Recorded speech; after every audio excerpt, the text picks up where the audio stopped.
Hello friends, in this video we will be talking about two-dimensional array. Now we have already seen one-dimensional array in the previous video.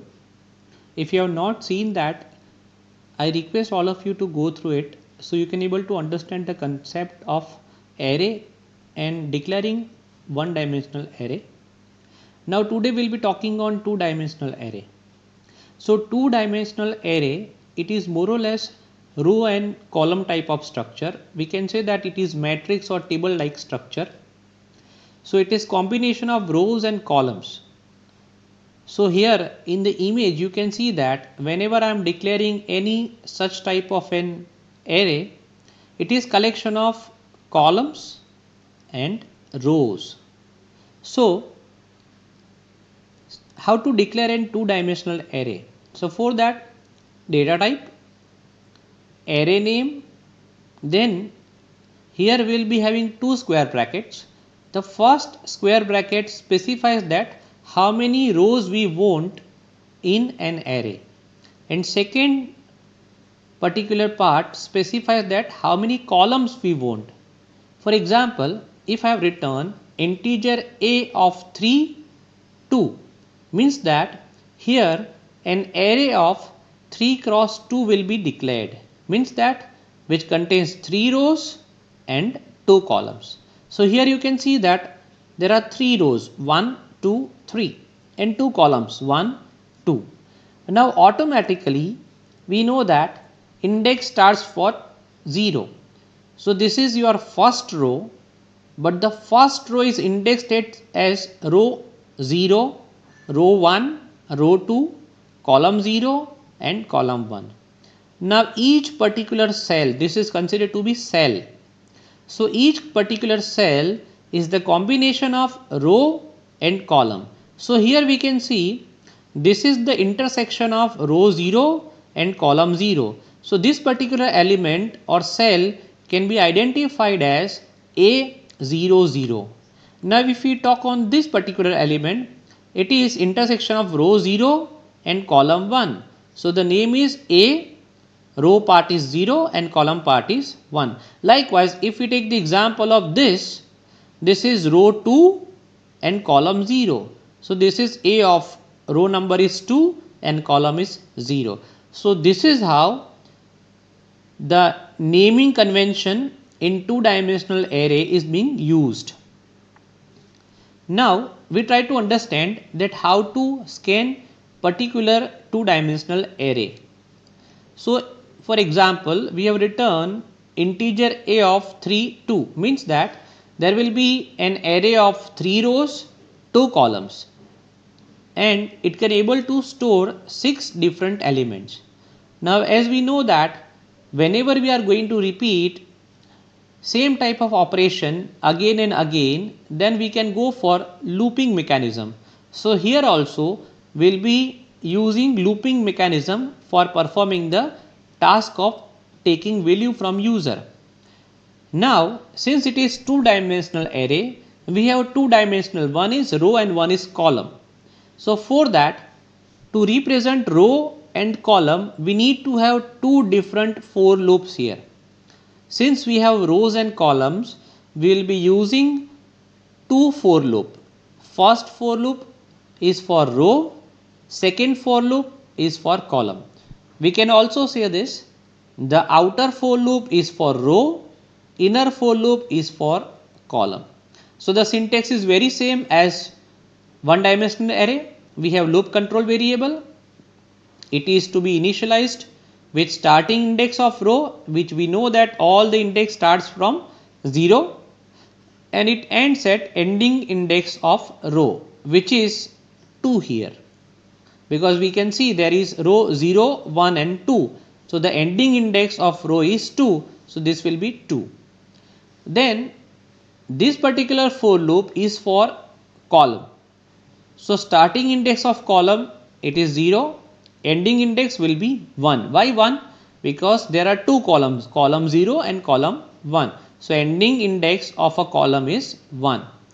And this will be the extraction operator. Array name, since we have two brackets, the first specifies the row, so here row variable, and second specifies the column, so column variable. The example here is we have declared two variables I and j. I is for row, j is for column. First for loop is for row. So for I equals to 0 because starting index of row is 0, ending index of row is 2 and I plus plus. In that we have columns. So starting index of column is 0, ending index of column is 1, and here two dimensional array is being represented by row and column, combination of row and column. We have written array name which is A. The first bracket represents row, second bracket represents column. So see, that's why we have written A of I j. Now we try to understand the same by executing it, but before we execute we just see the animation that initially the value of I is 0. Now it comes in the inner loop. Right now j is also 0. So here I is 0 and j is 0.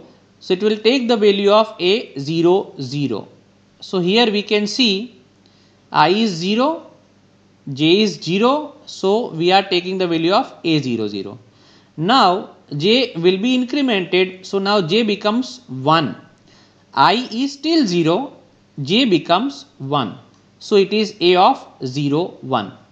Now j becomes 2, but this condition is false. It will come out of this loop. It will move here again. So I will be now 1. So I is now 1 and j is 0. So it will be taking a 1 0. Now j will be incremented. I is still 1. So it will be taking the value of a 1 1. Now again this loop condition is false. It will move to the first loop or outer loop. I will be incremented. So now I will be 2, j will be 0. So the element which is being scanned will be a of 2 0, and then after j will be 1. So the next element is j a of 2 1. So this is how we can able to scan 6 different values using this particular syntax. Now the same thing we try to understand with the help of example. So here we have declared one two-dimensional array, the same two-dimensional array which we have seen in the presentation. Integer a of 3 2 means two-dimensional array with 3 rows and 2 columns. The element will be what? 0 0, 0 1, 1 0, 1 1, 2 0, 2 1. Now two loop control variables we have declared I and j. We have taken two loops.